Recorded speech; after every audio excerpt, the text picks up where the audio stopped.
I'd like to talk now about spatial data analysis, the point really of much of GIS. You want to solve a problem, and to do that you need to apply a set of operations to some existing data set. Now, shown here in the graph, you have typically a sequential set of operations with intermediate data layers until you finally get to some data layer. And a lot of the art and science of doing GIS is associated with picking the right operations, applying them to the right data in the correct sequence. So we'll talk about this in general in this lecture, and then later we'll talk about specific operations and how you might apply them. Now, you should realize that there are lots of tools to write out your stream of analyses in graphical format, and we call these flowcharts. And there are various realizations or various methods for putting these together, and there aren't uniform symbologies. So here data are shown as ovals, and geoprocessing tools are shown as squares or rectangles, but that's not always the case. But in any event, you typically have a way of drafting out drafting out the operations and the data in a generic format, and then you can, for a specific application, put the specific data in to represent the process. So this might be a way of calculating, for example, vulnerable areas to flooding in a county, where you combine information on the population density and the distance from a floodplain or height above water sources and upstream area. And so you have a number of input data. Now, these data could exist for many counties, but the analysis would be the same provided you had those data for all the counties. You'd group them in the same way to get the output for the specific county. These models, these analysis chains, can, and often do for real problems, get quite large and complicated. And so these flowcharts or these drawings of the logic can get quite complicated. But the complication here typically isn't as daunting as it might seem from this relatively simple problem solution shown here. The main point I think I'd like to make is that you often have many data sets as inputs, many operations in a chain, and many intermediate data sets to get to some final answer. Another point I'd like to make is that there are many ways to skin the same cat. You can get to the same answer by different methods applied in different orders. So you have to be careful in that the solution depends on the way you get there sometimes. And so you want to make sure that you've clearly defined what you want in the output so that the solution doesn't depend on the method of getting there, and so that this is really clearly defined in the output. And it depends on the inputs and the chain. Also, when you want to identify or transmit to somebody how you arrived at the solution, usually something like this, a complete flowchart with the input data and the steps and their application, is required. So you have to generate something like this. Means it's usually good to start to think or try to generate your analysis in this kind of map. And for a lot of folks that aren't graphical or spatial thinkers, this is sometimes difficult, but it's a skill worth developing.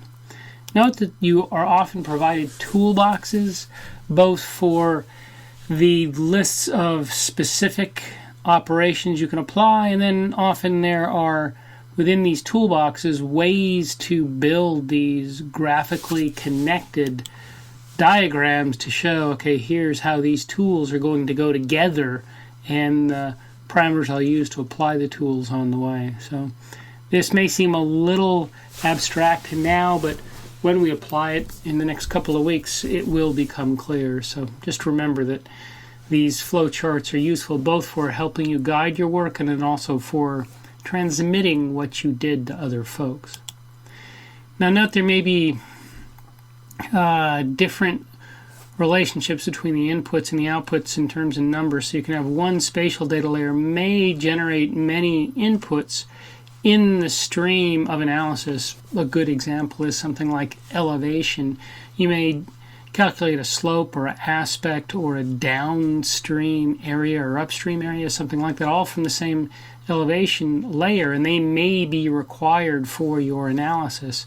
A lot of visibility, or for example, solar panel siting, wants to look at both the slope and the aspect to get some sense of its orientation relative to the incoming solar rays, and maybe the intervening elevations, so some sort of view shed to make sure that nearby mountains don't block your location, so you can grab out of the elevation data all of these different layers to apply functions to. Now, it's often the case, though, where you have many inputs in a function that comes to a single output, so you have various data layers that you're joining together to get a single output.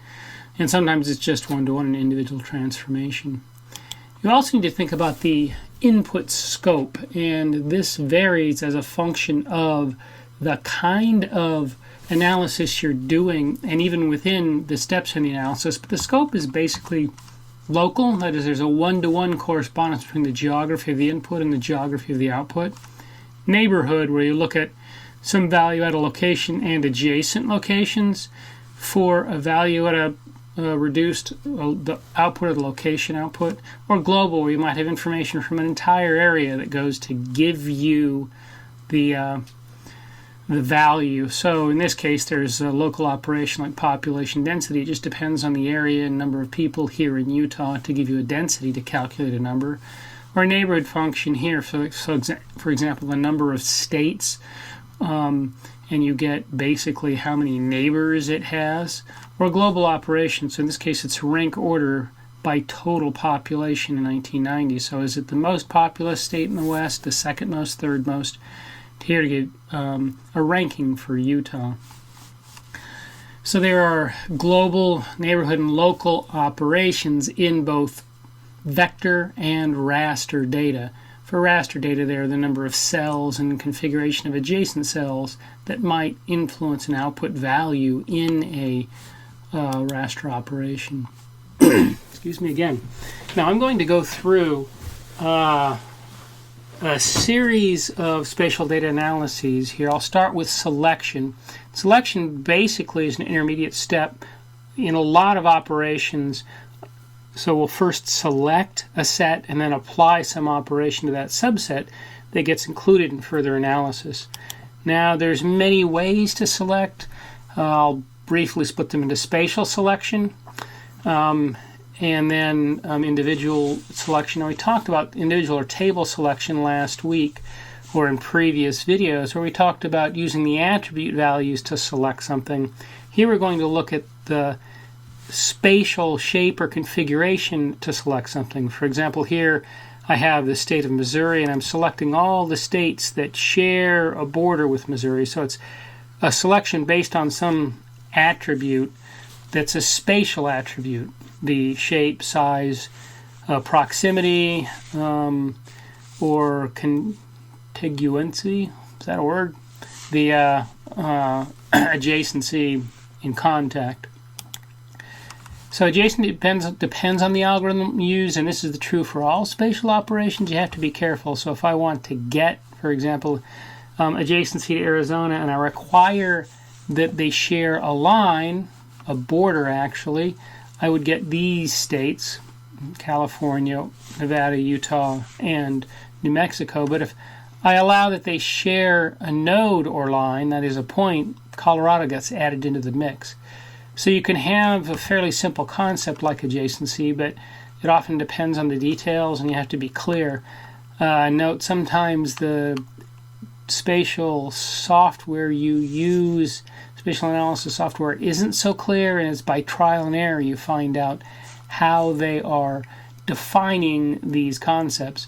And you really need to be careful in running through test cases first, working through small data sets and analyzing them or assessing them visually to look at what happens in the process, in this case selection, to make sure that over the range of conditions you find, it operates in the manner that you think. It's a sad thing, but it's true that the developers spend a lot of time making sure the process works and not as much time documenting specifically what they're doing in the algorithm.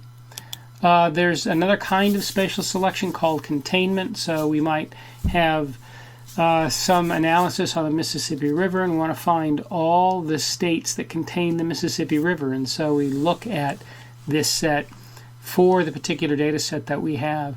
Now you'll note that this containment depends on the data that we use. So if we have a data set that just looks at the main stem, we'll get one set. But if we look at every little branch that comes off, we might add additional states here. So Idaho would get added if we were to have a more refined data set. So there is, in spatial selection, the geography of what gets selected often depends on the quality and the specific restriction on the data set that you have. You have to be careful to make sure that you understand that the analysis depends on the data in a real fine way. Someone could do the same analysis with a slightly different set of data and get substantially different results. There's a lot of spatial selection where we do things like look at coincidence. So I might have a set of counties here by population density and a ecoregion. So I want to find the counties that intersect that ecoregion or that are co-occur all or in part. And here's the rub. I might get a county that isn't, two kinds. A county that isn't completely included in the ecoregion but touches a part of it. Or I might require that my counties be completely contained within the ecoregion. So again, I have to be careful in how I define my coincidence, whether it's a complete coverage or whether it's just a partial intersection. So I can look at this set here. In this case, it's just a coincidence or partial intersection. If any part of the county touches any part of the ecoregion, I'll select it. And then I have this selected set of counties. I might want to use that then in some subsequent analysis. So I can also combine these two. So I can have selection based on spatial attributes, the things, the coincidence or containment that I've talked about before, adjacency, or I can select based on non-spatial attributes, the things like the size or shape or population density of a state or other feature, or I can combine the two together. So I can use both. Here's an example of the state of Arkansas. States that are entirely north of Arkansas, so that's a spatial selection. And states larger than 84,000 square kilometers, it's aspatial. And then I can get those that satisfy both those criteria, and I have a reduced subset of states.